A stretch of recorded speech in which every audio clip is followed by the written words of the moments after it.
جسمانی بیماریوں سے نجات کی دعا۔ ربی انی مسنی الضر وانت ارحم الراحمین۔ اے میرے رب، بے شک مجھے سخت تکلیف آ پہنچی ہے اور تو رحم کرنے والوں میں سب سے زیادہ رحم کرنے والا ہے۔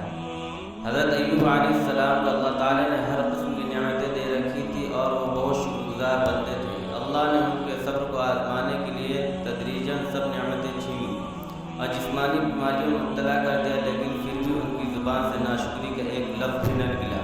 آخر کار جب تکلیف حد سے بڑھ گئی تو 18 سال کی آزمائشوں کے بعد یہ دعا فرمائی تو اللہ نے دعا قبول فرمائی اور دوبارہ